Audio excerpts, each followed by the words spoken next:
Mark Kalsharowski, Kaiser University student. We're back again for another golf tip. All right, today what we want to talk about is the grip and what makes a proper grip. Oftentimes individuals will grab the club where they feel it's most natural, but it doesn't always equate to the most success.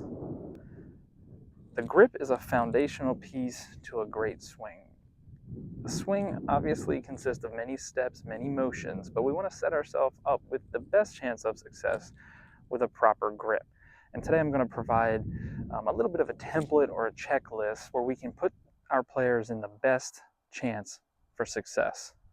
Okay, so what we want to do is we want to grab a marker and we want to make a few lines on our hands as a quick checklist.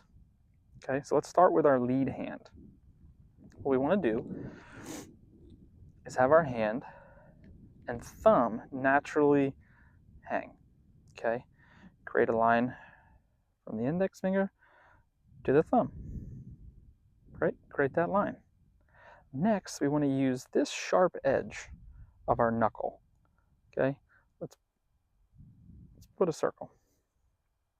Okay, on the inside, this space here for the pad of our finger to our top pinky crease, we're going to put another dot right there, right in between. Okay. Now for our trail hand, we want to do the same thing with our thumb. Okay, let's create a line. Okay. Now you'll notice there's the big thumb pad, the lower pad, and this gap in between creates a bit of a crease. Let's put an X on that, right there by the wrist line. Okay, and lastly, let's put a line right down our index finger, and then a dot. Right, so what do these lines mean? Looks a little crazy, but it's going to give you a best chance of success for this grip. So let's take our club.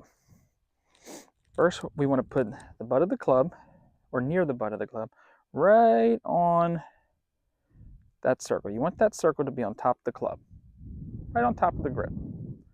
Okay, and as we wrap our hands over, we want to create that connection between that index finger and that thumb, and we want to keep them tight.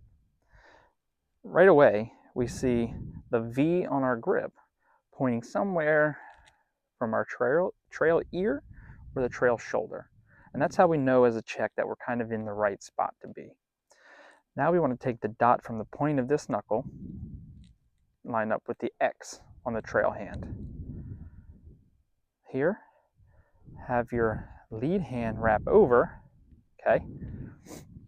And we want to create that connection of the line on the thumb and the index finger knuckle, right? We want to keep them connected. Naturally, that's going to put us in a really good spot for a grip, okay? Now with the index finger and the pinky of the fingers, this is a common debate for a lot of players, whether it be overlap, whether it be interlocking, or even a baseball style swing.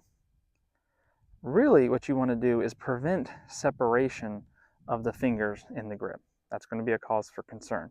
It's going to mess you up later down the road. So let's keep them as tight as possible. I like to use the interlocking grip. It was made famous, Jack Nicklaus, Tiger Woods. There's some names that really use that interlocking. Or you can use the Vardon grip, which is an overlap, as you can see there. Now, obviously, this grip is going to be limited to some physical limitations, whether hand size or finger length. Those are going to be vary from player to player. However, this is kind of a good template that we want to use on our hands. So again, we're going to line up these knuckles. Remember, the pad is on the top of the club, V to the rear shoulder, dot to the X, roll it over, and create another connection of the top line to the index line on the top hand. And that puts you in a really good spot for a golf swing, for a golf grip. Again, Mark Kalsharowski, Kaiser University student. Hope you enjoyed the tip.